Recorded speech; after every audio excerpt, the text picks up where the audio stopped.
There comes a moment when a man realizes his name means nothing, when titles become whispers of what used to matter. Duke Emeric felt that crushing weight as he placed 5 coins on the merchant's table, the price of a loaf of bread for what was once a mighty fortress. The seller's smirk cut deeper than any battlefield wound.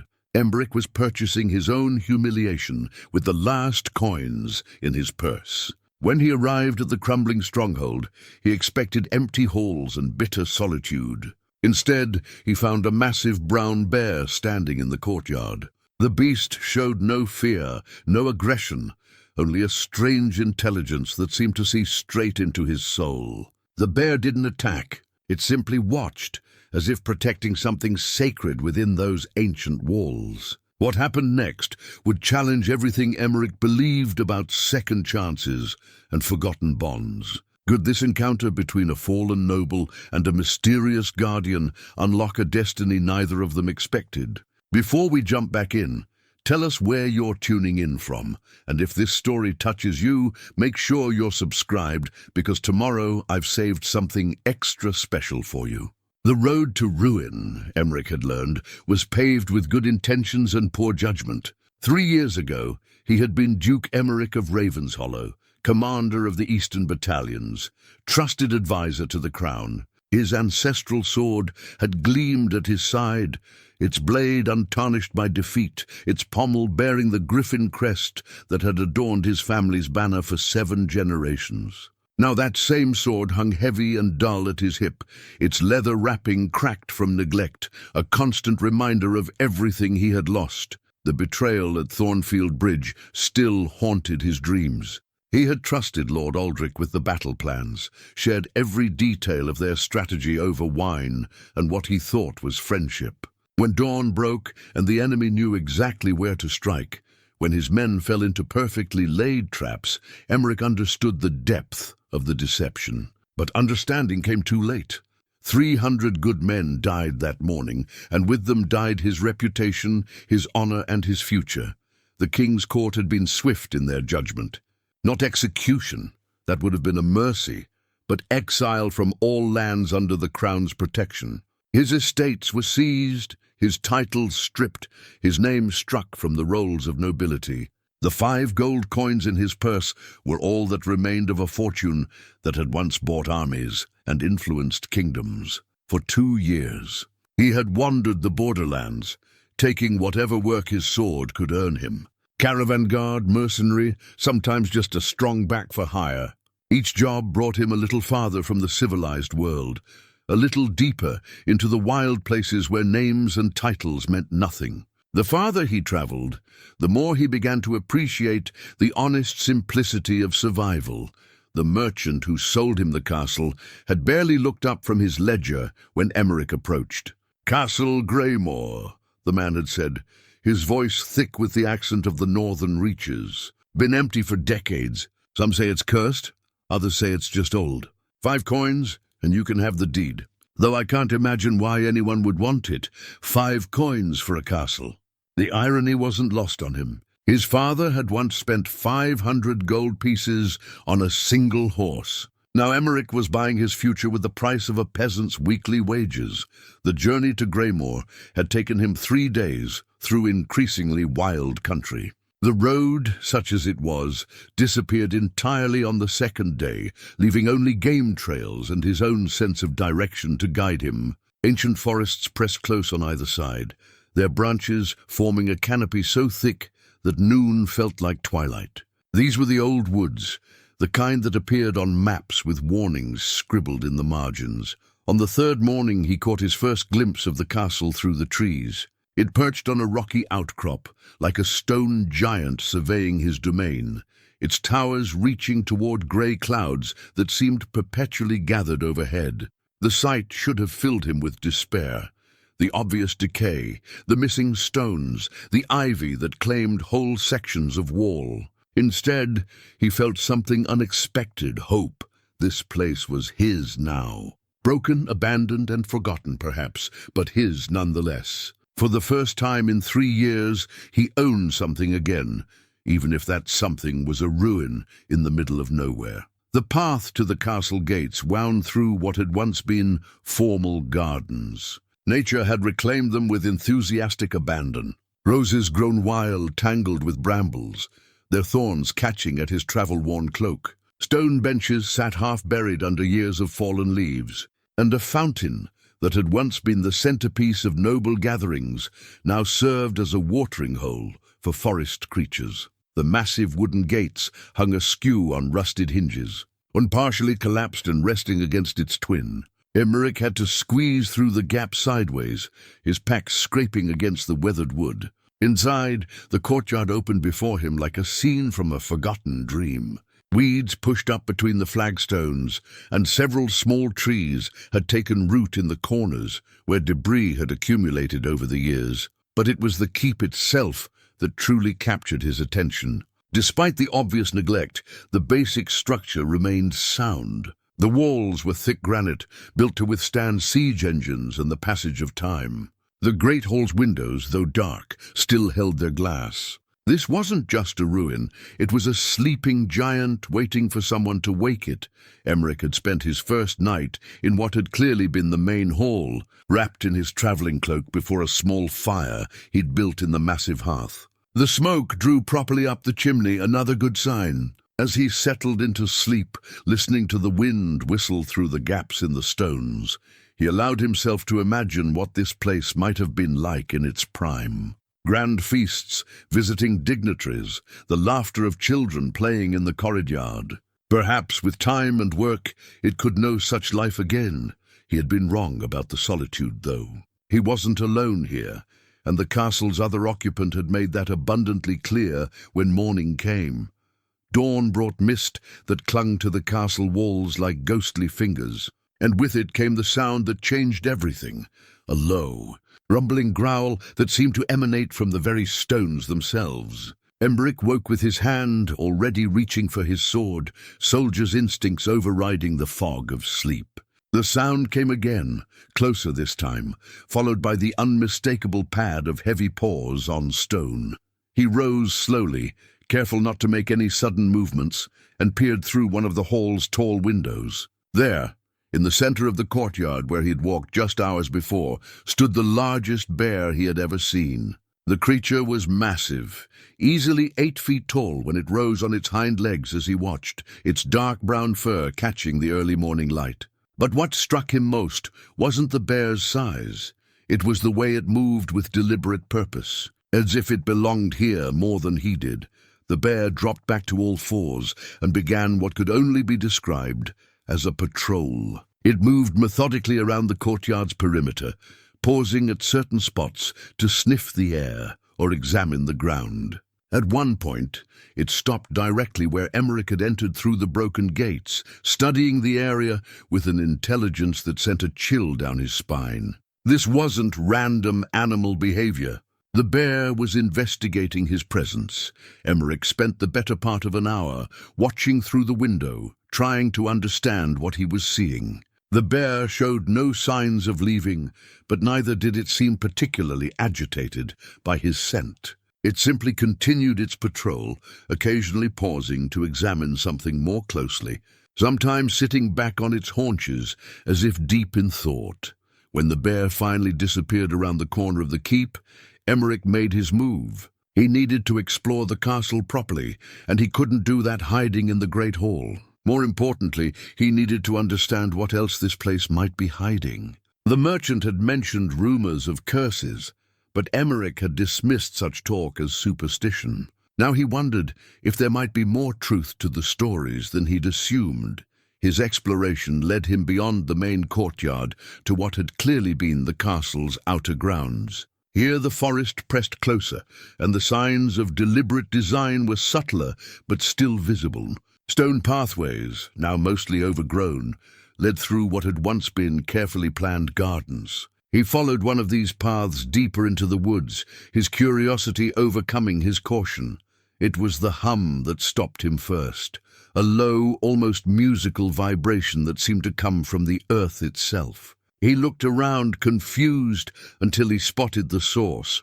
Just ahead, partially concealed by decades of growth, stood a circle of standing stones. They were ancient, far older than the castle, their surfaces carved with symbols that predated any alphabet he recognized.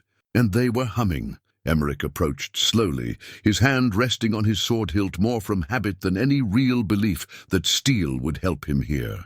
The stones were warm to the touch, warmer than they should have been in the cool morning air. The symbols carved into their surfaces seemed to shift and dance when he wasn't looking directly at them, creating patterns that his mind couldn't quite grasp, but that felt somehow familiar. At the center of the circle sat a single stone, different from the others. While the standing stones were rough granite, this central stone was smooth obsidian, polished to a mirror finish that reflected not the sky above, but something else entirely. Images that flickered and changed too quickly for him to interpret. The bear's return announced itself with the cracking of a branch. But this time Emeric didn't startle. Somehow he had been expecting this. The great creature emerged from the tree line and padded directly toward the stone circle, showing no surprise at finding Emeric there. Instead, it sat at the edge of the circle and fixed him with a stare that was disturbingly human in its intensity. They regarded each other in silence for long minutes. The bear's eyes held an intelligence that went far beyond animal cunning. There was knowledge there and sadness and something that might have been recognition. Emeric found himself taking a step closer to the creature, then another, until only a few feet separated them. The bear didn't move, didn't growl or show any sign of aggression. Instead, it seemed to be waiting for something. When Emeric reached out tentatively with one hand, the bear's massive head turned slightly, presenting its neck in what could only be interpreted as an invitation to touch. The moment Emeric's fingers made contact with the bear's fur, the world exploded into sensation. Images flooded his mind, the castle as it once was, filled with light and life, but not the nobles and knights he had imagined. Instead, he saw men and women in simple robes moving through halls, lit by torches that burned without fuel, tending gardens that grew impossibly lush, speaking in low voices to animals that listened as if they understood every word. The vision lasted only seconds, but it left him gasping. The bear pulled away gently and rose to its feet, padding over to one of the standing stones. It placed one massive paw against the carved surface, and the humming grew louder, more complex, as if other voices were joining the song. When the bear looked back at him, Emeric understood. This place wasn't cursed, it was sacred. The castle hadn't been built by warriors or nobles, but by something far older and more mysterious. And somehow, in purchasing this forgotten ruin for 5 coins, he had become part of something much larger than he could have imagined. The bear began to move away from the circle, pausing at the edge to look back at him. The message was clear: follow or stay, but understand that this choice would change everything. Emeric looked once more at the humming stones, at the obsidian mirror that still flickered with impossible images, and made his decision. He followed the bear deeper into the mystery of what had become his new home. The bear led him not back to the castle, but to a section of wall that looked no different from any other. Ancient ivy covered the stones so completely that Emeric would have walked past without a second glance. But the bear paused here, rising up on its hind legs to press against a specific section of the wall. With a grinding sound that spoke of mechanisms long unused, a section of stone swung inward, revealing a passage that had been hidden for decades. The air that flowed from the opening carried scents of old parchment and dried herbs, tinged with something else, something that reminded him of deep forests after rain. The bear looked back at him once, then disappeared into the darkness. Emeric hesitated only a moment before following.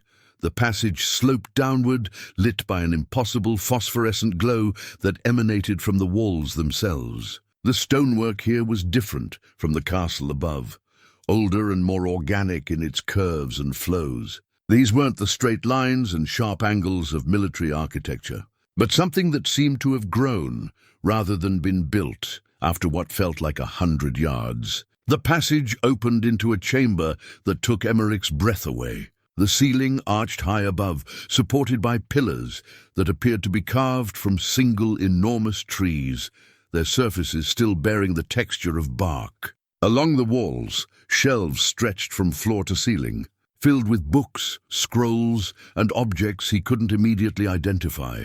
The bear had settled in the center of the chamber beside a reading table where several volumes lay open, their pages covered with text in scripts that shifted between languages he almost recognized. As Emeric approached, he could see that someone or something had been studying here recently. The pages weren't yellow with age as they should have been, and a quill pen lay beside an inkwell that still held wet ink.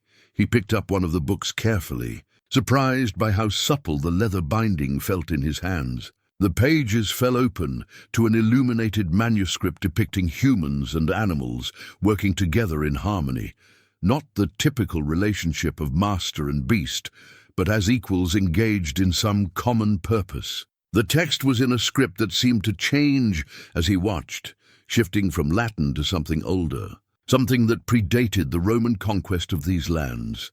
As his eyes focused on the words, they began to make sense, as if the language was adapting itself to his understanding. The page he was reading described the practices of an order of priests who had lived in harmony with the natural world, serving as bridges between human civilization and the wild. They called themselves the Verdant, and their sacred duty was to maintain the balance between the growing cities and the ancient forests. The bear made a soft, huffing sound, drawing his attention to another book that lay open on the table. This one was different, more recent, though still decades old.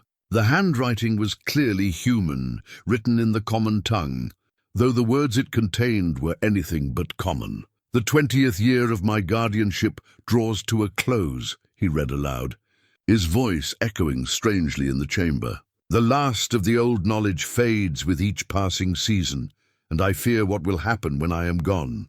The sacred sites grow weaker without proper tending, and the barrier between the wild and civilized worlds grows thin. Yet I cannot abandon my post, cannot leave the grove unprotected, even though I know my vigil may be eternal." Emeric looked up at the bear, understanding beginning to dawn. "You know what this means, don't you?"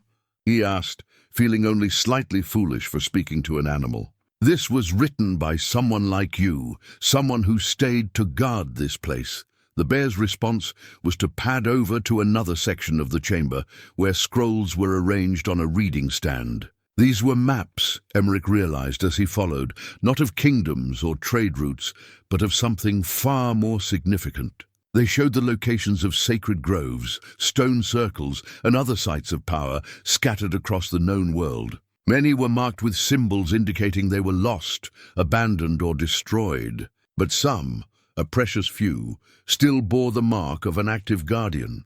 Castle Greymore sat at the center of a network of such sites, connected by lines that seemed to pulse with their own inner light. The castle wasn't just built near a sacred grove, it was built to protect and serve it, a fortress dedicated not to war, but to preservation. The implications staggered him. He had bought not just a ruin, but a responsibility that stretched back centuries. The merchant who sold it to him probably had no idea what he was really selling, treating it as just another piece of abandoned property to be cleared from his books. Over the following hours, Emeric lost himself in the texts and maps, piece by piece, reconstructing the history of this place. The Verdant Order had been guardians of the old knowledge, maintaining the sites where the natural world's power flowed strongest. They had lived here for generations, keeping the ancient wisdom alive even as the world around them changed.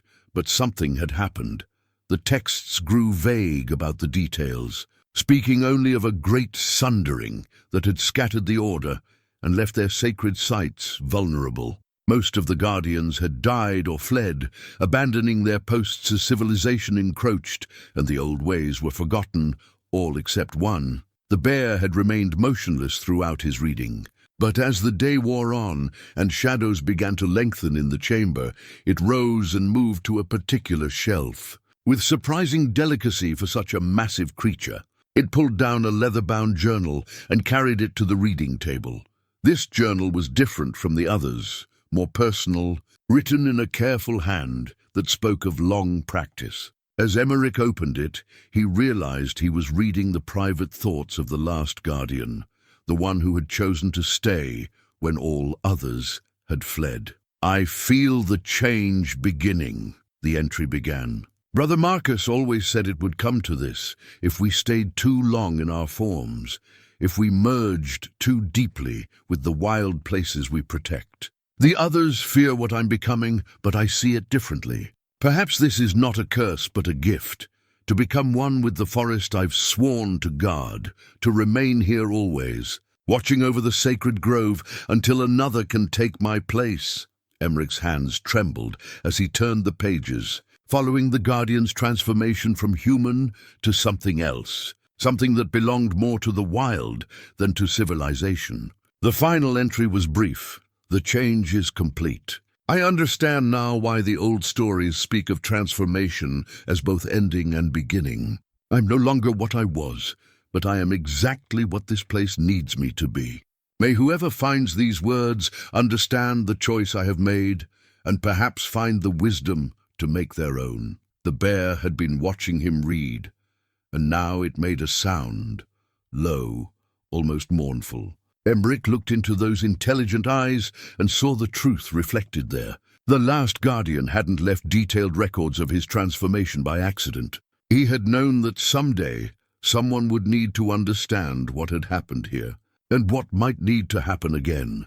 The silence in the chamber stretched between them, heavy with implication and possibility. Over the next several days, an unspoken agreement developed between them. The bear would appear at dawn, padding silently through the courtyard, as if checking that all was well, while Emeric worked to make the castle habitable. They maintained a respectful distance, but Emeric noticed that the bear seemed to approve of his efforts to repair rather than replace, to work with the castle's existing character rather than impose his own vision upon it. The first test of their unusual coexistence came with a sudden storm that swept down from the northern mountains with the fury of winter's last gasp. Emeric had been working in the great hall, attempting to rehang one of the massive tapestries that had fallen from its mounting, when the temperature dropped 20 degrees in as many minutes. By the time he realized what was happening, snow was already falling in thick, heavy flakes that promised to continue for hours. He had gathered what dry wood he could find and built up the fire in the great hearth. But the hall was vast, and the cold seemed to seep through every gap in the ancient stones. As darkness fell and the storm intensified, he began to wonder if his first real night in the castle might also be his last. That was when the bear appeared in the doorway, snow melting from its dark fur, carrying something in its massive jaws. At first, Emeric couldn't make out what it was, but as the creature approached the fire, he saw it was a bundle of dried wood, but not just any wood. These were perfectly seasoned logs that would burn long and hot, exactly what the failing fire needed. The bear dropped the wood near the hearth and retreated to the far side of the hall, settling down to watch as Emeric carefully fed the new fuel to the flames. The logs caught immediately, burning with an unusual warmth that seemed to fill the entire hall more effectively than it should have been possible. As the night wore on and the storm raged outside, Emeric found himself glancing frequently at his unexpected companion. The bear lay with its great head resting on its paws, but its eyes remained alert, watching not just Emeric, but the shadows beyond the firelight, as if standing guard against something more threatening than mere cold. When morning came, the storm had passed, leaving the world transformed under a blanket of fresh snow. The bear was gone, but the warmth from those special logs still filled the hall, and Emeric woke feeling more rested than he had in years. More importantly, he had begun to understand that his relationship with the bear wasn't just about mutual tolerance. They were partners in the care of this place. The partnership deepened when he found the staff. He had been exploring the lower levels of the castle, armed with torches and his growing curiosity about the building's secrets. The bear had led him to the hidden chamber with its library of ancient knowledge, but intuition told him there were other rooms waiting to be discovered. His systematic search was rewarded when he found a staircase hidden behind what had appeared to be a solid wall, revealed only when he noticed that one section didn't quite match the stonework around it. The stairs led to what must have been the castle's deepest level, carved directly into the living rock of the mountain. Here, the air was warmer than it should have been, and he could hear the distant sound of running water. Following the sound led him to an underground spring that bubbled up from somewhere far below, its waters crystal clear and surprisingly warm to the touch. But it was what he found beside the spring that took his breath away. The staff stood upright in a natural stone bracket, as if it had been placed there moments before, rather than decades ago. It was beautiful in its simplicity, carved from what appeared to be a single piece of heartwood, its surface polished smooth by years of handling. Symbols were etched along its length, similar to those he had seen on the standing stones, but somehow more personal, more intimate. When Emeric lifted the staff from its resting place, the warmth that flowed through his hands was like greeting an old friend. The wood seemed to pulse with its own inner life, and for a moment he could swear he heard the sound of wind through forest leaves. Even here in the depths of the mountain, the bear found him there an hour later, still marveling at the staff's strange properties. The creature's reaction was immediate and unmistakable. Its ears perked forward, and it made a sound that was almost like a purr, a rumbling expression of what could only be called joy. When Emeric held out the staff, the bear approached without hesitation and gently touched its nose to the carved wood. The moment of contact sent a shock of sensation through Emeric's arms, not painful, but overwhelming in its intensity. For just an instant, he could feel what the bear felt, sense the world through its enhanced perception. The forest above them was alive with activity he had never noticed. Small creatures moved through the underbrush with purpose rather than random wandering. Birds called to each other in patterns that carried meaning beyond simple territory marking. Even the trees themselves seemed to be communicating in ways too subtle for human senses to detect normally. The sensation lasted only seconds, but it left Emeric changed. He understood now why the ancient guardians had chosen to blend their consciousness with the natural world. There was a richness to that awareness, a sense of connection and purpose that his previous life had entirely lacked. That evening, as he sat by the fire in the great hall with the staff across his knees, Emeric reflected on how dramatically his life had changed in just a few days. He had come here expecting solitude and perhaps slow starvation, planning to disappear from a world that no longer wanted him. Instead, he had found purpose, mystery, and a companion unlike any he had ever imagined. The bear entered the hall as if summoned by his thoughts, padding over to settle near the fire with the easy familiarity of long habit. They sat together in comfortable silence, human and animal, sharing the warmth, while snow continued to fall beyond the windows. For the first time since his disgrace, Emeric felt something that might have been contentment. But even as that thought formed, he noticed movement in the shadows beyond the firelight, shapes that disappeared when he tried to focus on them directly. The bear had noticed them too, its ears pricked forward and head raised in alert attention. Something was watching them from the darkness beyond the castle walls, something that had been waiting for them to reveal the staff and its power. Their peaceful solitude, it seemed, was about to come to an end. The crystal appeared to Emeric in a dream that felt more real than waking life. He stood in the hidden chamber beneath the castle, but it was transformed, brighter, warmer, filled with the soft light of dozens of people moving purposefully among the shelves and reading tables. They wore simple robes in shades of brown and green, and they moved with the quiet confidence of those who belonged exactly where they were. At the center of the chamber, where in his waking explorations he had found only empty space, stood a pedestal supporting a crystal the size of a man's head. It pulsed with gentle light, and as Emeric approached in his dream, he could see that the light contained swirling patterns, memories he realized with sudden certainty. The crystal held the accumulated memories of every guardian who had ever served this place. "You're beginning to understand," said a voice behind him. He turned to see a man in guardian robes, elderly but vital, his eyes holding the same deep intelligence Emeric had seen in the bear's gaze. "The memory crystal has been waiting for you, though perhaps not in the way you might expect." The dream guardian gestured toward the crystal, and its light intensified. "Each of us who accepted the sacred trust added our knowledge to the whole. Combat techniques, healing arts, the deep lore of the natural world, everything we learned in service to the balance. But more than knowledge, we preserved understanding, the wisdom of why this guardianship matters." Emeric tried to speak, but found his dream voice caught in his throat. The guardian smiled with gentle understanding. "You wonder if you're worthy of such responsibility. You carry shame from your previous life, guilt over failures and betrayals. But consider this, what brought you here? A series of defeats that stripped away everything you thought defined you, leaving only your essential self. Sometimes the forest requires that we lose ourselves completely before we can find what we were truly meant to be." The crystal's light reached out toward Emeric, and he felt its warmth against his skin. "The choice is always yours. We guardians learned long ago that true service cannot be compelled, only offered freely. But know this, if you choose to accept what the crystal offers, you will never be alone.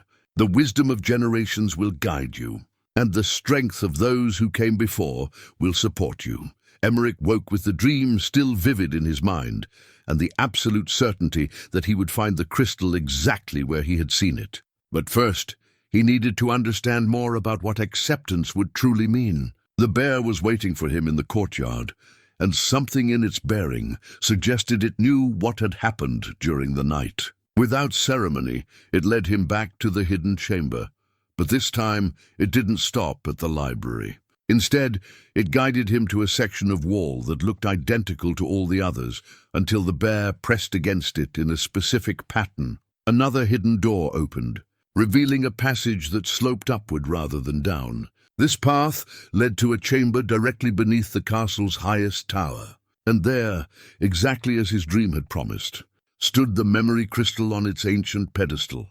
In daylight, the crystal was even more magnificent than in his dream. It was perfectly clear, except for the streams of light that moved within it, like captured aurora. And when Emeric approached, those lights began to pulse in rhythm with his heartbeat. The bear settled beside the pedestal and fixed Emeric with an expectant stare. The message was clear. This was why they had been brought together, why he had been led to this place and shown its secrets. The crystal was waiting for him to make his choice. Emeric reached out tentatively and placed his palm against the crystal's surface. The moment his skin made contact, the world exploded into sensation and knowledge. He was suddenly aware of every living thing within miles of the castle, every bird, every small forest creature, every tree and flower and blade of grass. More than that, he could sense their needs, their fears, their simple joys in existence. But the knowledge went deeper than just awareness. Techniques for healing wounded animals flowed into his mind, alongside methods for encouraging plant growth and understanding weather patterns. He learned to recognize the signs of imbalance in the natural world and how to gently correct them. Most importantly, he began to understand the network of sacred sites that the Guardians had protected, and how each one contributed to the overall health of the region. The crystal also showed him the threats they faced, dark shapes moving through distant forests, places where the balance had been disrupted by those who sought to exploit rather than protect. He saw glimpses of people who viewed the old ways as obstacles to progress, who would destroy sacred groves to build roads or mines without understanding what they were truly destroying. When the visions finally faded, Emeric found himself kneeling before the crystal, tears streaming down his face, not from sadness, but from the overwhelming beauty of the connection he had just experienced. For the first time in his life, he understood his true purpose. The bear approached and gently nudged his shoulder, bringing him back to the present moment. When Emeric looked into its eyes now, he saw not just intelligence, but recognition and approval. He had passed some crucial test, proven himself worthy of the trust that had been placed in him. Over the following days, Emeric threw himself into learning everything the crystal had to offer. Each session brought new understanding, new techniques, and a deeper appreciation for the complexity of the Guardian's role. He learned that it wasn't enough to simply protect the sacred sites. A true Guardian worked to strengthen the connections between them, to maintain the flow of natural energy that kept the entire region in balance. The bear became his constant companion in these studies, somehow communicating guidance and correction without words. Emeric began to suspect that his furry partner had access to the crystal's knowledge as well, perhaps had been drawing on it for years in its own guardianship of the site. But with knowledge came awareness of danger. The crystal showed him visions of groups moving through the forest, armed men who asked questions about abandoned castles and rumors of ancient treasures. They were still days away, but they were definitely heading in this direction. Someone somehow had learned about Greymore and what it contained. The age of peaceful isolation was coming to an end, and Emeric would soon need to decide not just whether he was ready to be a guardian, but whether he was prepared to fight for the right to remain one. The bear seemed to sense his growing tension, staying closer to him during his crystal sessions and often padding restlessly around the chamber as if preparing for conflict. Whatever was coming, they would face it together. But first, Emeric needed to master the tools that generations of guardians had left for their successors. The crystal had shown him their locations, artifacts of power hidden throughout the castle and its grounds, waiting for someone worthy to claim them. The most important of these, he now understood, was not a weapon in the traditional sense. It was something far more powerful and far more dangerous. The horn of summoning that could call upon the spirits of the forest itself for aid. Finding it and learning to use it properly might well determine whether the sacred site survived the trials ahead. The horn of summoning lay hidden where the crystal's visions had promised, sealed within a stone vault beneath the castle's ancient chapel. Emeric found the entrance exactly as the memory crystal had shown him, behind the altar, accessible only when the correct sequence of stones was pressed in the pattern that represented the cycle of seasons. The horn itself was beautiful in its simplicity, carved from what appeared to be a single piece of ivory, though no earthly creature could have provided material of such size and luminous quality. Spiraling runes covered its surface, and when Emeric lifted it from its resting place, it felt surprisingly light in his hands, as if it belonged there. The bear had followed him to the chapel, and its reaction to the horn was immediate and respectful. The great creature actually bowed its head when Emeric emerged with the artifact, a gesture so human in its reverence that it sent chills down his spine. Testing the horn would have to wait, however, because the watchers in the forest were no longer content to remain hidden. Emeric first noticed the signs 3 days after claiming the horn. Trees had been marked with knife cuts in patterns that had nothing to do with normal forestry practices. Camps had been made in clearings that commanded good views of the castle approaches. Most telling of all, several of the forest animals that had grown accustomed to his presence began avoiding the area entirely. The bear's behavior changed as well. Where it had once been a peaceful companion, content to share the castle's warmth and guide Emeric's explorations, it now spent hours patrolling the perimeter with obvious tension. Its great head was constantly raised, testing the wind for scents that troubled it. And twice Emeric woke to find the creature standing guard at the foot of his bed. On the 4th day, the advanced scout finally revealed himself. Emeric was working in the castle's herb garden, using techniques from the memory crystal to encourage the growth of plants that had been dormant for decades. When movement at the forest's edge caught his attention, a man stepped from behind a massive oak, hands raised in the universal gesture of peaceful approach. But Emeric noticed that those hands were never far from the sword at his hip. The scout was young, Perhaps 25, with the lean build and careful movements of someone accustomed to dangerous work. His clothes were well made but practical, and his eyes held the calculating look of a professional evaluating potential threats. "Duke Emeric," the man called out, his voice carrying clearly across the garden. "Or do you prefer simply Emeric now? I understand your circumstances have changed considerably." The casual cruelty of the words told Emeric everything he needed to know about who had sent this man. Only someone from his past would twist the knife of his disgrace so deliberately. "I prefer to be left alone," Emeric replied, not moving from where he knelt among the herb beds. "This is private property, legally purchased and properly deeded." The scout laughed, a sound without humor. "Legal, perhaps, but hardly defensible, wouldn't you say? One man alone in a ruin, with no allies and no hope of rescue, should difficulties arise. The bear chose that moment to emerge from the castle's main entrance, moving with the deliberate pace of a predator that has spotted prey.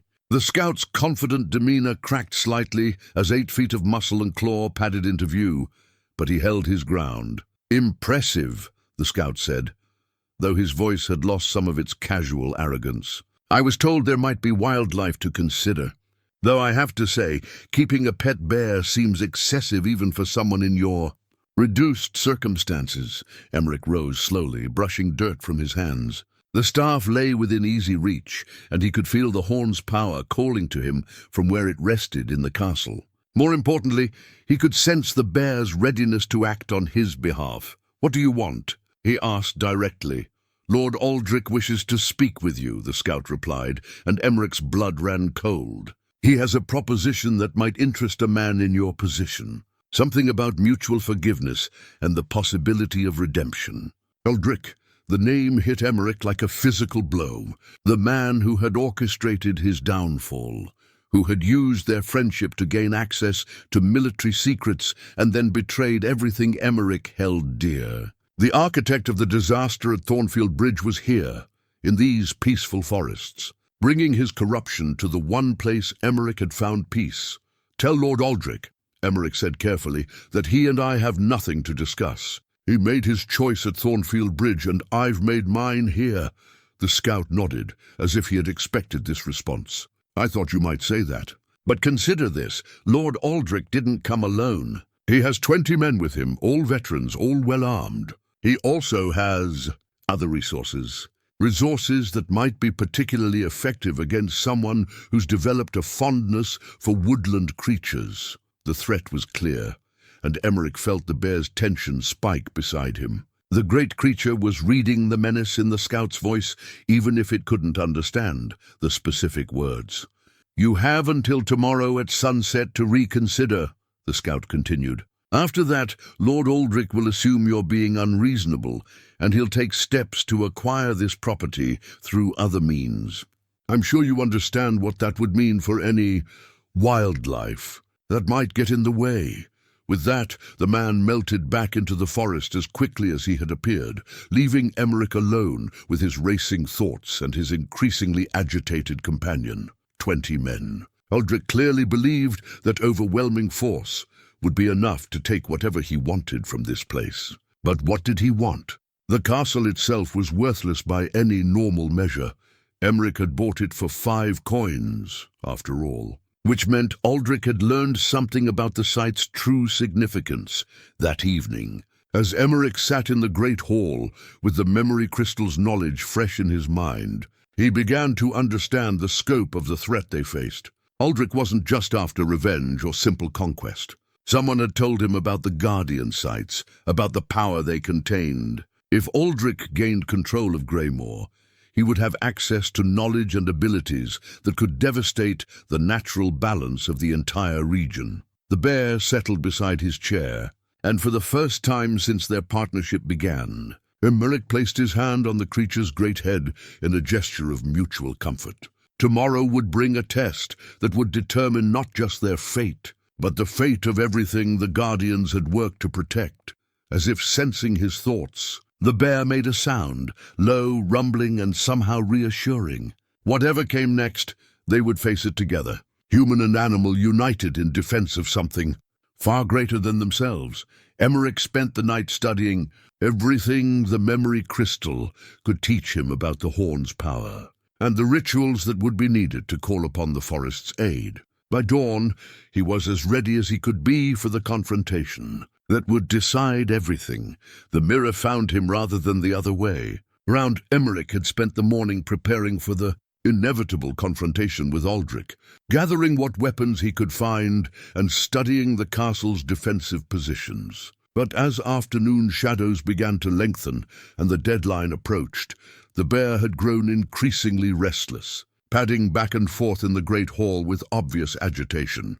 Finally, the great creature had approached him with something clutched carefully in its jaws, a key, ancient and made of metal, that seemed to shift between silver and gold, depending on how the light struck it.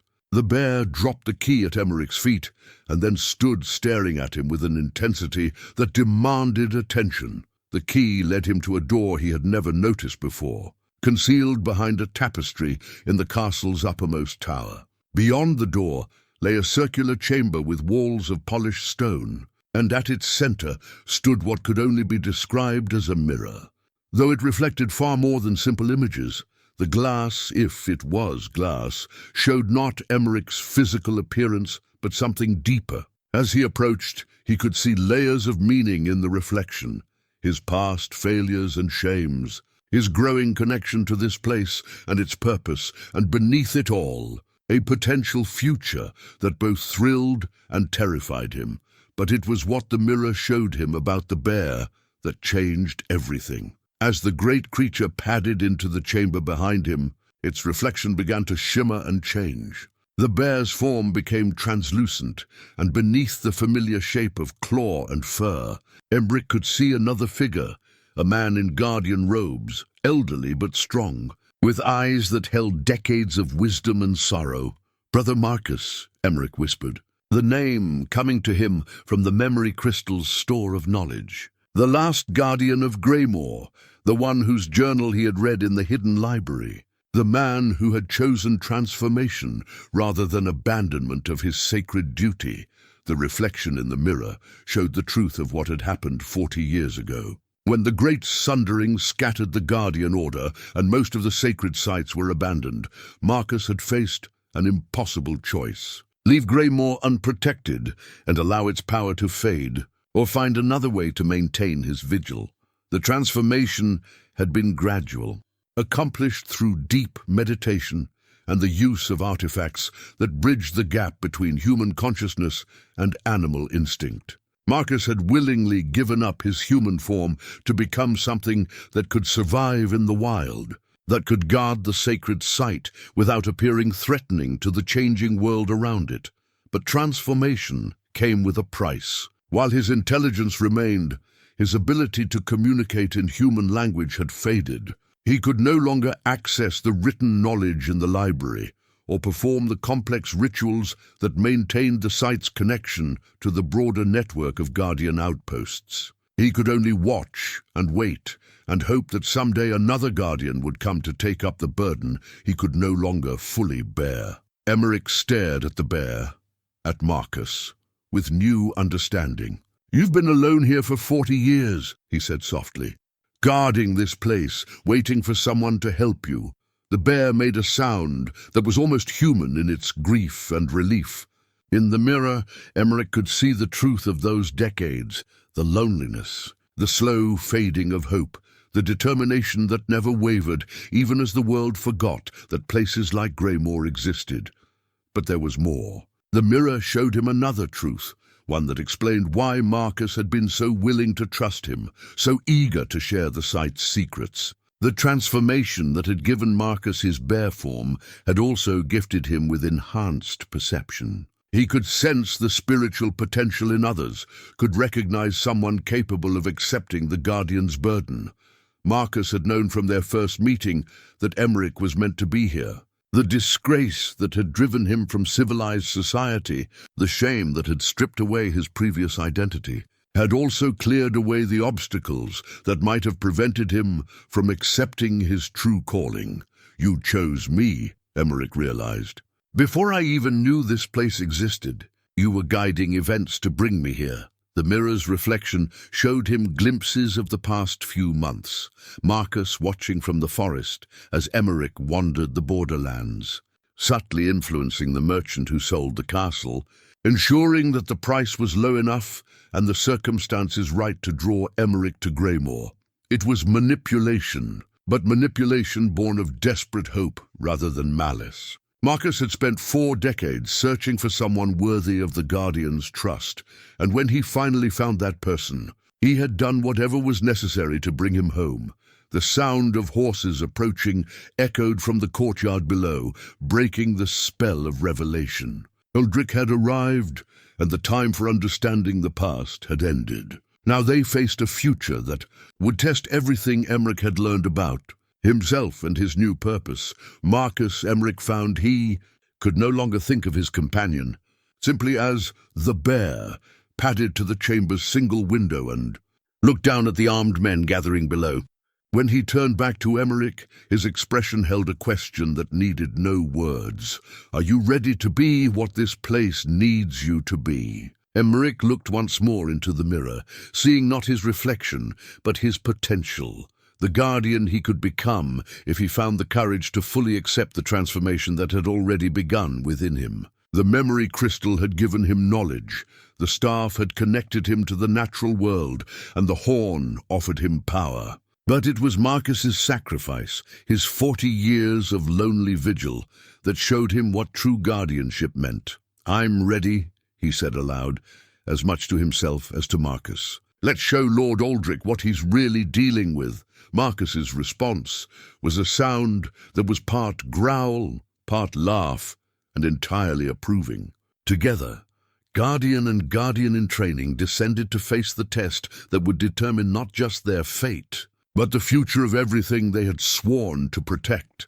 Outside, Aldrich was calling his name, demanding that he show himself. The voice carried the same arrogant confidence that had once convinced Emeric to trust the man with military secrets. But now, Emeric could hear the hollowness beneath the bravado. Aldrich was powerful, but his power came from manipulation and force. He had no understanding of the deeper currents that flowed through places like Greymore. That ignorance, Emeric reflected as he prepared for battle, might well prove to be Aldrich's downfall. The warning stones began to glow as Emeric and Marcus descended from the tower, their ancient magic responding to the threat gathering outside the castle walls. Throughout the grounds, other stones joined the alert, markers placed by generations of guardians to signal when the sacred site faced danger. The network of warnings pulsed in rhythm, creating a subtle harmony that only those trained in the old ways could hear. From the great hall's windows, Emeric could see Aldrich's force spreading out across the approaches to the castle. 20 men, as the scout had promised, all mounted and well-armed. They moved with military precision, taking positions that would cut off any escape route and provide overlapping fields of fire should the confrontation turn violent. Aldrich himself sat his horse in the center of the courtyard, resplendent in armor that gleamed with recent polish, and bearing a banner that proclaimed his noble status to anyone who might witness what happened here.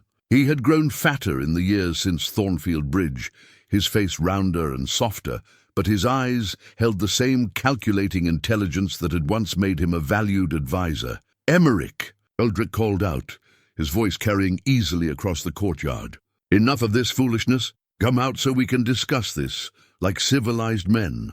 Marcus padded to Emeric's side, and for a moment they stood together in the shadowed doorway, 2 guardians preparing to defend what they had sworn to protect. Emeric could feel the power of the place flowing around them, the memory crystal's knowledge sharp in his mind, the staff's connection to the natural world humming through his bones, and somewhere beyond immediate reach but ready when needed, the horn that could call upon forces beyond human understanding. "What do you want, Aldrich?" Emeric called back, not yet showing himself but making his presence known. "What I've always wanted," Aldrich replied with the easy charm that had once fooled Emeric into thinking him a friend. "Order, prosperity, the proper use of resources that are currently being wasted." He gestured broadly at the castle and its grounds. Look at this place, Emeric. You've been here, what, a few weeks? And already it's starting to look less like a ruin. But you're one man with limited resources. Think of what could be accomplished with proper backing, real investment. Emeric stepped into view, the staff held loosely in his hand, but positioned where Aldrich could see it clearly. And what would that investment cost? Partnership, Aldrich said smoothly. You clearly have some understanding of this place's potential. I have the men and resources to realize that potential fully. Together, we could create something remarkable here. The words were reasonable, even appealing, but Emeric could hear the lie beneath them. Aldrich saw only opportunity for exploitation, resources to be extracted, and power to be claimed. He had no understanding of what the castle truly represented, no appreciation for the delicate balance that the Guardians had spent centuries maintaining. What about the bear? Emeric asked, genuinely curious about how Aldrich planned to deal with Marcus. Aldrich's expression hardened slightly. Wild animals can be dealt with, relocated if possible, put down if necessary. Though I admit I'm curious about how you've managed to befriend such a dangerous creature. The casual dismissal of Marcus's life, the reduction of a transformed guardian to mere wild animal, crystallized Emeric's resolve. Whatever doubts he might have harbored about the path he was choosing disappeared in the face of Aldrich's callous arrogance. I'm afraid I must decline your offer, Emeric said formally. This place is not available for development, partnership, or any other form of exploitation. I suggest you and your men return to whatever rock you crawled out from under. Aldrich's mask of civility slipped completely. I thought you might say that. You always were too stubborn for your own good, even when we were friends. Very well. Since you refuse to be reasonable, we'll have to be unreasonable in return. He raised his hand in a predetermined signal, and his men began to advance. They moved slowly, deliberately, giving Emeric every chance to reconsider his position. But they also spread out in a pattern that would make escape impossible and ensure that any resistance would be quickly overwhelmed. Last chance, Emeric, Aldrich called. Surrender now, and I give you my word that you'll be allowed to leave here alive. Continue this foolishness, and I cannot guarantee your safety. Emeric's response was to step fully into the courtyard, Marcus at his side. The great bear, the transformed guardian, moved with fluid grace, every line of his body speaking of controlled power, ready to be unleashed. The advancing soldiers faltered when they saw Marcus clearly for the first time. A few of the horses shied nervously, sensing predator scent despite their training. But Aldrich drove them forward with sharp commands, promising extra pay for dealing with dangerous wildlife. As the circle tightened around them, Emeric felt a strange calm descend over him. This was the moment the memory crystal had prepared him for. The test that would determine whether he was truly worthy of the Guardian's trust. Everything he had learned, every connection he had forged with this place and its ancient purpose, would be put to the ultimate test. He raised the staff slightly, feeling its power respond to his need. Around the courtyard, the warning stones glowed brighter, their light beginning to attract the attention of Aldrich's men. In the forest beyond, Emeric could sense movement, animals that had fled the area returning now, drawn by something they couldn't name but felt compelled to witness. You should have taken the offer, Aldrich said with genuine regret. I always liked you, Emeric, even after everything that happened at Thornfield Bridge.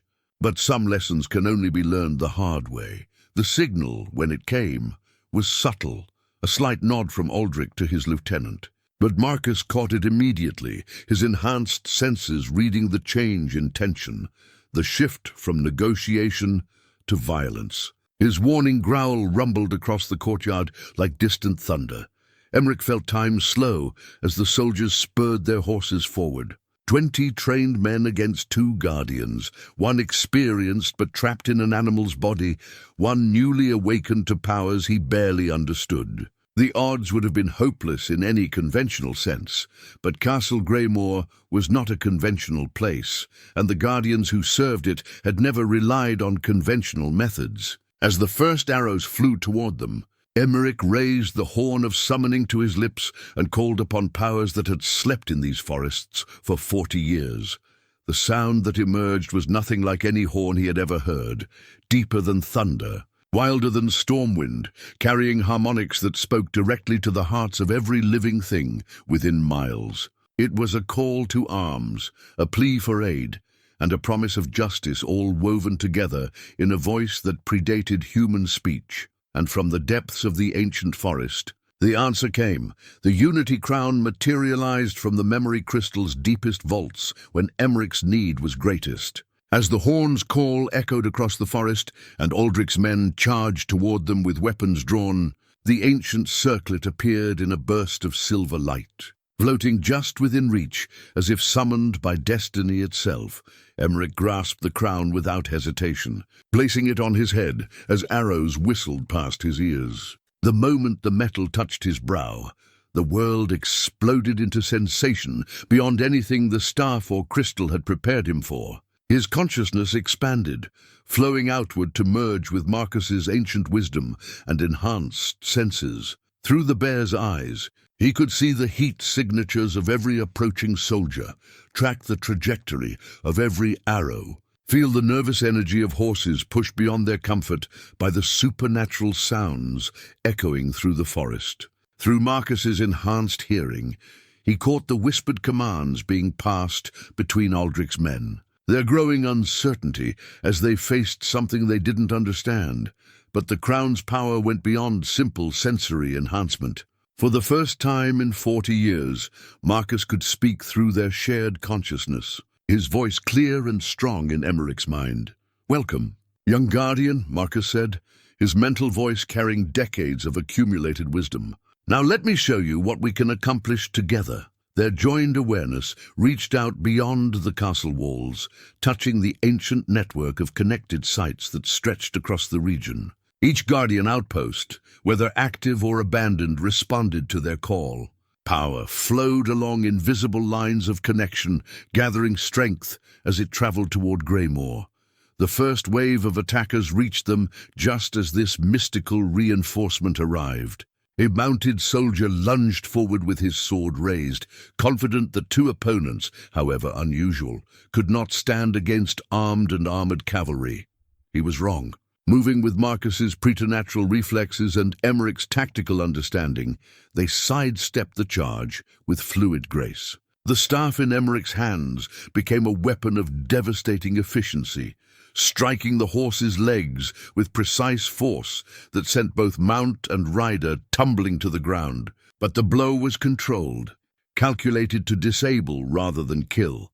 A distinction that would have been impossible without Marcus's deep respect for all living things. Two more riders converged on them from different angles, their coordination speaking of extensive training together. But the crown allowed Emeric and Marcus to anticipate their strategy perfectly. They split apart at the last second, Marcus's massive form shouldering one horse aside while Emeric vaulted over the other's back, using the staff to vault himself clear of striking range. "Impossible," Aldrich breathed from where he sat his horse at the center of the courtyard. "No man moves like that." "No man does," Emeric called back, his voice carrying new harmonics that resonated with the power flowing through the crown. "But a guardian does." The forest's answer to the horn's call began to manifest around the castle's perimeter. At first, it was just movement in the shadows, shapes that might have been tricks of light filtering through the canopy. But as more of Aldrich's men pressed their attack, the shapes became clearer, more substantial. Wolves emerged first, but not the normal grey hunters of the deep woods. These were larger, their fur touched with silver highlights that seemed to glow with inner light. Behind them came bears, not just one like Marcus, but a small clan of the great creatures, their eyes holding intelligence that went beyond animal cunning. The horses began to panic as predator scent filled the air, but their riders forced them forward with spur and rein. These were professionals, veterans of many campaigns, and they adapted quickly to the unusual nature of their opponents. "Sorcery!" one of the soldiers shouted. "They're using dark magic." "Then we fight magic with steel," his sergeant replied grimly. Form up, overlapping coverage. The soldiers reorganized into a tight formation, their discipline asserting itself over their fear. They had fought in supernatural conflicts before. The borderlands were full of creatures and phenomena that defied easy explanation. Their experience showed as they adapted their tactics to account for opponents who moved faster than human reflexes should allow. But for every adjustment they made, Emeric and Marcus countered with strategies drawn from the memory crystal's vast store of guardian knowledge. The crown allowed them to coordinate not just their own movements, but the actions of the forest spirits that had answered the horn's call. What had begun as a conventional battle transformed into something far more complex, a dance of natural forces against military discipline. The wolves struck first, flowing through the soldiers' formation like liquid shadow. They didn't attack the men directly, but focused on the horses, using their supernatural speed to create panic and confusion in the ranks. Mounts reared and bolted, carrying their riders away from the carefully planned battle lines.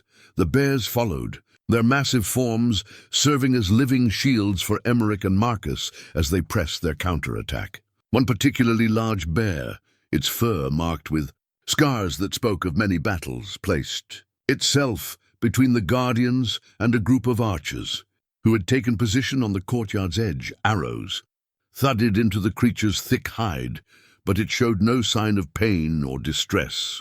Instead, it fixed the archers with a stare that was disturbingly intelligent, as if evaluating them not as threats, but as disappointing examples of their species. "Fall back to the gates," Aldrich commanded, his voice tight with frustration. "Regroup and assess." But retreat proved more difficult than advance had been. The forest spirits seemed to anticipate every move, cutting off escape routes and herding the soldiers into increasingly disadvantageous positions. What had been intended as a quick demonstration of overwhelming force was becoming a rout.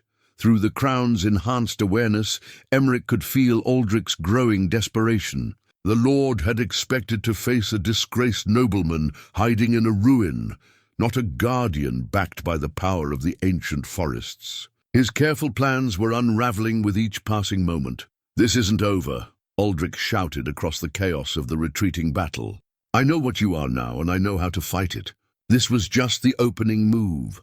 The threat carried weight, but for the moment it was empty. Half of Aldrich's men were scattered across the forest, their horses bolting toward whatever safety they could find. The rest were in full retreat, no longer interested in conquest but focused entirely on survival. As the last of the soldiers disappeared into the trees, Emeric felt the crown's power begin to ebb. The connection with Marcus remained strong, but the borrowed strength from the other guardian sites was fading as the immediate danger passed. The forest spirits lingered a moment longer, their eyes reflecting approval and respect. Then they too melted back into the shadows, leaving the guardians alone in their reclaimed sanctuary. Aldrich's return came 3 days later, but not as Emeric had expected.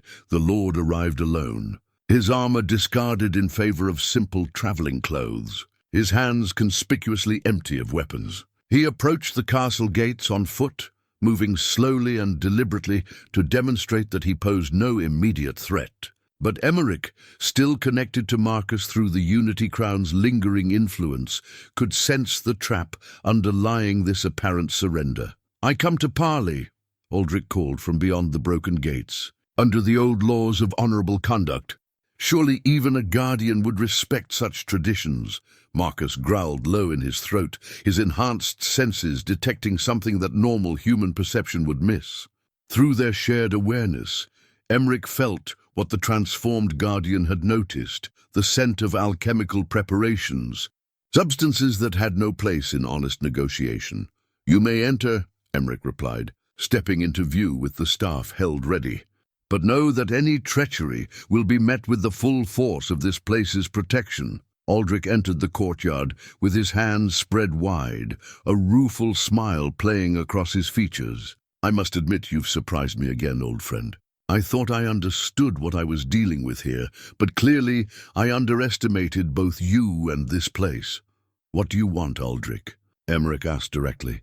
Your men are scattered, your plans failed. Why not simply leave and find easier prey elsewhere? Because, Aldrich said, his smile turning predatory, I've learned so much about Guardian sites since our last encounter. Did you know that there are scholars in the Far Eastern kingdoms who specialize in such antiquities? Amazing what they can tell you about the old powers and how they function. He reached slowly into his traveling pack, withdrawing a small glass vial filled with liquid that seemed to absorb light rather than reflect it. This, for instance, is quite remarkable. A preparation that disrupts the spiritual connections that Guardians rely upon.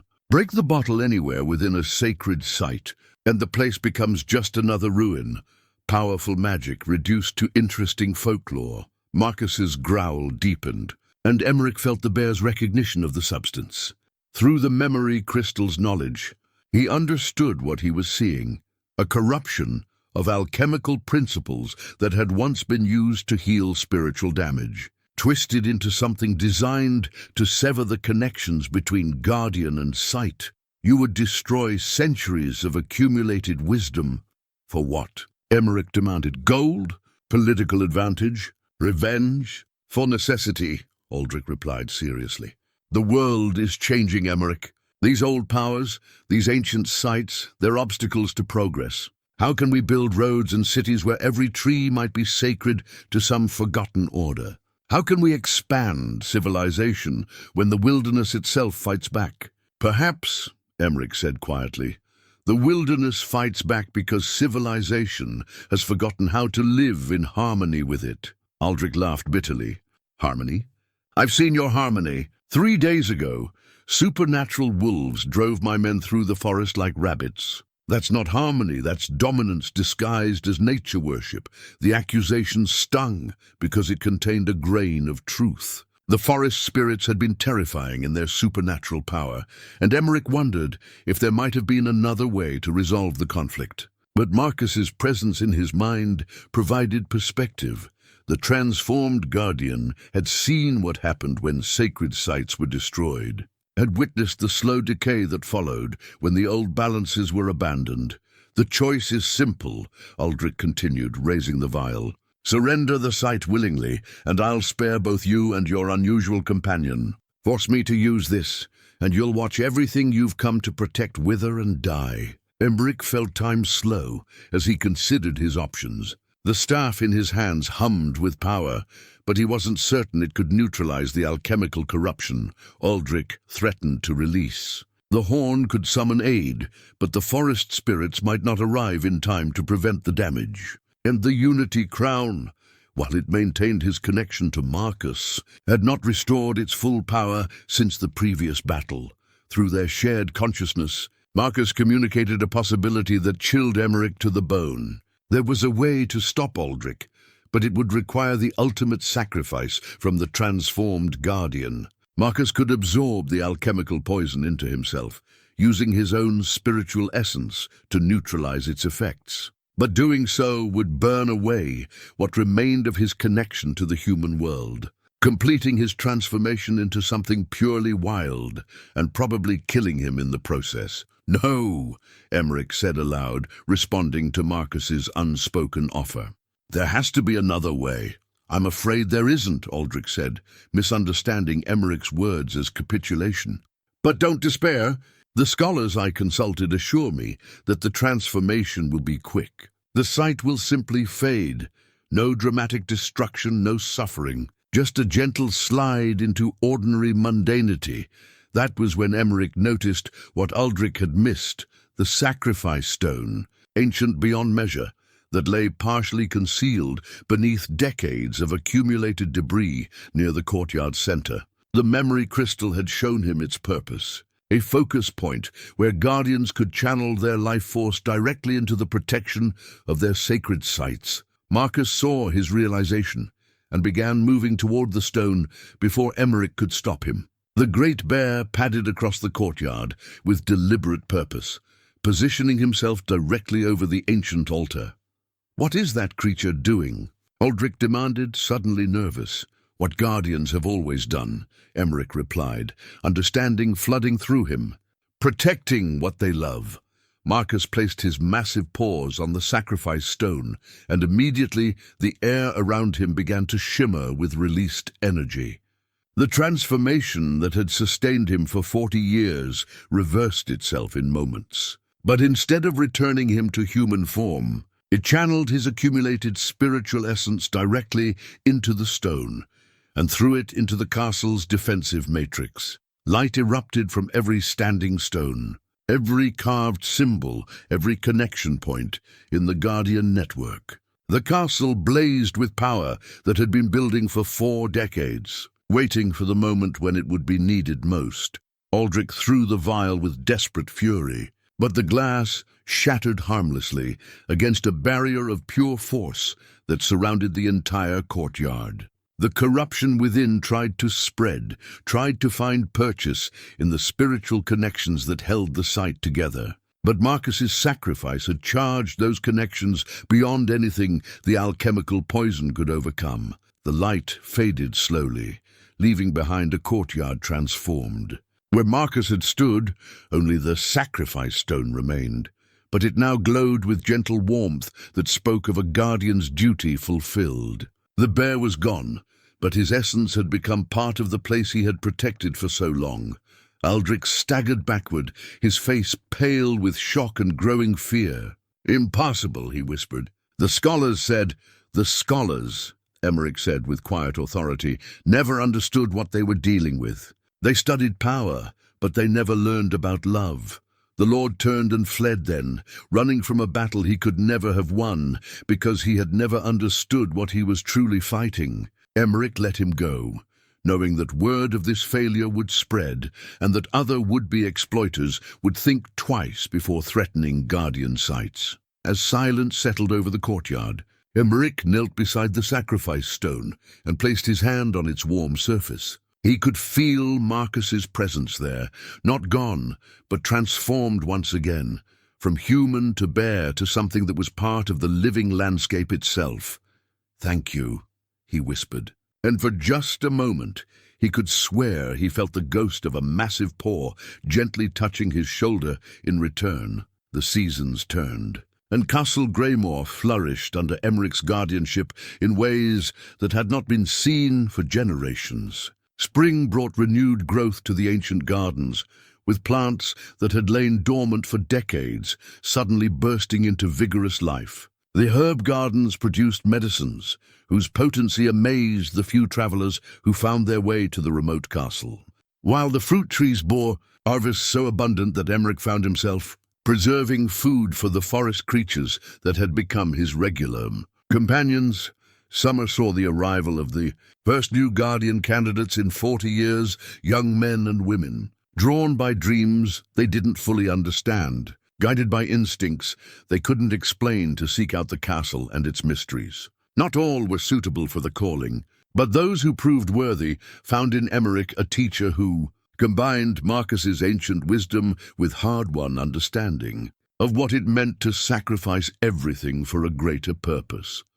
The renewal seed had appeared to him in autumn, discovered in a hidden compartment of the sacrifice stone during the harvest season. The seed was unlike anything he had ever seen, perfectly spherical, with a surface that seemed to contain swirling galaxies of light. When he held it up to examine it more closely, he could see potential futures dancing within its depths, visions of what Castle Greymore might become under proper care. Following instructions that came to him through the memory crystal's stored knowledge, Emeric planted the seed in the center of the stone circle where he had first encountered the mystery of this place. The moment it touched the earth, changes began that would transform not just the castle, but the entire region around it. Winter brought the full flowering of those changes. Trees that should have been dormant pulsed with gentle warmth, providing shelter for creatures that normally would have struggled through the harsh months. Springs that had run clean now ran pure, their waters carrying healing properties that drew pilgrims from distant lands. Most remarkably, the barrier between the human and natural worlds grew thinner here, allowing for communication and cooperation that the outside world had forgotten was possible. On the anniversary of Marcus's sacrifice, Emeric stood in the courtyard, where his friend and mentor had made his final gift to the place they both loved. The sacrifice stone had become a focal point for the site's renewed energy, glowing with soft light that waxed and waned like a gentle heartbeat. Sometimes, in the depths of winter nights, Emeric could swear he saw a familiar shadow moving around the stone's perimeter, Marcus continuing his eternal vigil in a form that belonged entirely to the wild places he had chosen to protect. The transformation of Duke Emeric was complete. Though the man who had bought a castle for 5 coins bore little resemblance to the guardian who now served as its protector. His hair had grown long and was shot through with silver that seemed to catch and reflect the light of the sacred stones. His eyes held depths that spoke of constant communion with forces beyond normal human experience. Most tellingly, he moved through the world with the quiet confidence of someone who had found exactly where he belonged. The network of guardian sites was slowly awakening as word spread of Greymoor's revival. Other lost sites began to show signs of renewed activity as their long-dormant connections to the greater whole were re-established. Emeric found himself at the center of a growing movement, not to return to the past, but to find a new way forward that honored both the wisdom of the ancients and the needs of a changing world. Visitors came regularly now, though never in numbers that would disturb the site's essential tranquility. Scholars seeking to understand the old ways, healers hoping to learn from the enhanced herbs and pure waters, and occasionally nobles who had heard rumors of the miracle at Castle Greymoor and wanted to see if the stories were true. Lord Aldrich never returned, though rumors reached Emeric that his former enemy had suffered a series of devastating setbacks in his political and military ambitions. Whether these were natural consequences of his character flaws or the result of more mystical justice, Emeric chose not to investigate. Some questions were better left unanswered. The most profound change, however, was in Emeric himself. The shame and guilt that had driven him to this remote place had been transformed into something far more valuable.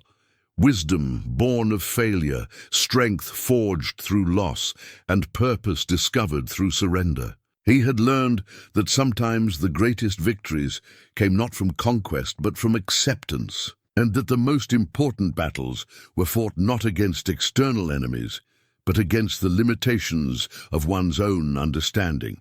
As he worked in the gardens on that anniversary evening, tending plants that grew with supernatural vitality in soil blessed by a guardian's sacrifice, Emeric reflected on the journey that had brought him here. He had purchased a ruin for 5 coins and found within it treasures beyond price, purpose, friendship, and a connection to something eternal that no earthly disaster could destroy. The bear that had greeted him on that first morning had been more than a guardian of an abandoned castle. Marcus had been a keeper of hope, maintaining his vigil through decades of solitude because he believed that someday someone would come who could carry the torch forward. That faith had been vindicated, but more than that, it had been multiplied. Where once there had been a single guardian slowly fading into legend, there was now a growing community of protectors working to heal the ancient wounds between civilization and the wild. The stars came out as Emeric finished his evening tasks, and he paused to appreciate their beauty in the clear mountain air. Somewhere in the forest beyond the castle walls, he could hear the voices of creatures that had learned to trust human presence again. Wolves sang to the moon with harmonies that included notes of joy, while the great bears that served as living symbols of the site's power moved through the trees with the quiet satisfaction of guardians whose vigil was shared. Tomorrow would bring new challenges, new visitors seeking wisdom or healing, new opportunities to strengthen the bonds between human understanding and natural law.